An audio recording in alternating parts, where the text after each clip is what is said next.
नमस्कार, आपका स्वागत है हमारे चैनल 24x7 लाइव खबर में। देश और दुनिया की ताज़ा समाचारों के लिए कृपया हमारे चैनल को शेयर करें और सब्सक्राइब करें। हमारे संवाददाता बनने हेतु हमें मां ने अपने बेटे को बस थप्पड़ मारते मारते जिस जगह पर उसका घर था वहां से लेकर थाने तक की दूरी लगभग 500 मीटर के आसपास थी और 500 मीटर तक एक मां अपने बेटे को पीटती हुई चली जाती है। और ये दृश्य, ये नजारा हजारों लोग देख रहे थे। जब वो महिला थाने में उस बेटे को लेकर जाती है और पुलिस के हवाले करती है और कहती है कि इसको आप जितनी जल्दी हो सके फांसी पर चढ़ा दो।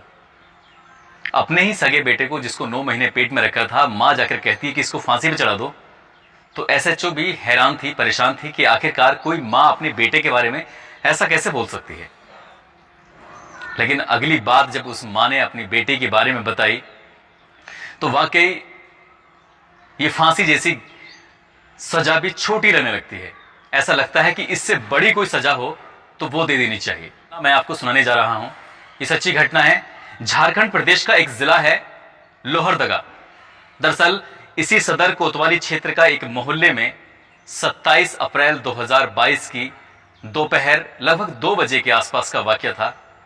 एक लड़की ने रमजान वैसे रखा था, रोजा था उसका, और दोपहर की यानी कि जोहर की नमाज अदा करने के लिए वो नहाकर बाथरूम से बाहर निकल रही थी कि अचानक ही उसका 19 साल का भाई हुसैन अंसारी, आज मैकेनिक के यानी कि मोटर मैकेनिक का काम करता था, वो काम पर नहीं गया और सीधा अपनी बहन को जैसे ही बाथरूम से निकलते हुए बाहर देखता है तो अपनी ही बहन को देखने के बाद उसकी नीयत खराब हो जाती है।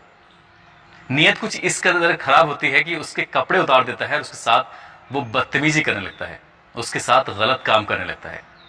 रोजे में बहन थी और उसके साथ वो इतना घिनौना कृत्य कर रहा था। बहन रो रही थी, चिल्ला रही थी, रहम की भीख मांग रही थी, लेकिन उसने अपनी बहन को चाकू की नोक पर रखा और कहा कि शोर मचाने की कोशिश की, तुम्हारा सर धड़ से अलग कर दिया जाएगा। बहन रोती रही और उसके साथ गलत काम, गंदा काम करता रहा। उसकी रोने की, उसकी चीखने की, उसके सिसकियों की आवाजें सुनकर छोटी बहन, जिसकी उम्र अभी लगभग 19 साल के नहीं 16 साल के आसपास है, वो भी मौके पर पहुंच जाती है और अपने ही सगे भाई को अपनी ही सगी बहन के साथ आपत्तिजनक स्थिति में जब देखती है तो वो उससे कहीं ज्यादा चिल्लाने लगती है। बड़ी बहन को छोड़कर छोटी बहन को वो मारता है, पीटता है, क्योंकि माँ और उसके बाप दोनों ही घर से बाहर काम करने के लिए जाते हैं रोजमर्रा की तरह। आज भी गए हुए थे, लेकिन न जाने कहां से आज माँ अचानक ही प्रकट हो जाती है, अचानक ही घर के अंदर दस्तक देती है। तो अपने ही बेटे को बिल्कुल नग्न अवस्था में देखकर और बेटी को कपड़ों से तन ढकने की कोशिश करते हुए देखकर मां सन्न रह जाती है। मां सोचने पर मजबूर हो जाती है कि आखिरकार इस घर के अंदर क्या चल रहा था। जैसे ही छोटी बेटी ने और बड़ी बेटी ने अपनी मां को घर के अंदर प्रवेश करते हुए, अंदर घुसते हुए देखा तो दोनों बेटियां जोर जोर से रोने लगी, चीखने लगी और चीखते हुए, चिल्लाते हुए अपनी मां से ये वाकया बड़ी बहन ने बताया कि मैं नहाकर निकल रही थी, मुझे जोहर की नमाज अदा करनी थी। भाई हुसैन अंसारी ने उसके साथ ये घिनौना कृत्य किया है। मां को बहुत गुस्सा आता है और उससे ज्यादा गुस्सा तब आता है जब छोटी बहन ये कहती है कि ये मेरे साथ लगभग 3 से 4 साल तक ऐसे ही कर रहा है, ऐसे ही घिनौना कृत्य कर रहा है, कभी चाकू की नोक पर तो कभी डराकर धमकाकर। मां को जब ये बात पता चलती है तो मां आपा खो बैठती है और आग बबूला हो जाती है। मां की इस गुस्से को देखकर, उसके चेहरे को तमतमाए हुए देखकर, उसकी गुस्से में आंखों को लाल आंखों को देखकर हुसैन की भी हालत खराब हो जाती है और उसने उसको पीटना शुरू कर दिया। और उसको पीटते पीटते वो महिला थाने तक लेके जाती है और उस थाने तक जब वो पहुंचती है, लगभग 500 या उस मीटर से ज्यादा या उससे ज्यादा की दूरी थी घर से निकलने से लेकर थाने तक, अपने बेटे को जब पीटती है तो ये दृश्य सैकड़ों लोग देख रहे थे। अपनी आंखों से अपने ही बेटे को ये पीट रही थी और ये दृश्य देखते सब लोग हैरान थे, परेशान थे कि ये औरत इस लड़के को क्यों पीट रही है, जिसकी उम्र 19 साल के आसपास है। उसकी बड़ी बेटी 17 साल की, छोटी बेटी 16 साल की। छोटी बेटी के साथ कई साल से ऐसा घिनौना कृत्य कर रहा था, बड़ी बेटी के साथ पहली बार उसने ये किया था। और जब माँ ने उसको बचाने की कोशिश की थी, माँ जब अचानक से घर में आती है तो माँ पर भी उसने हमला किया था।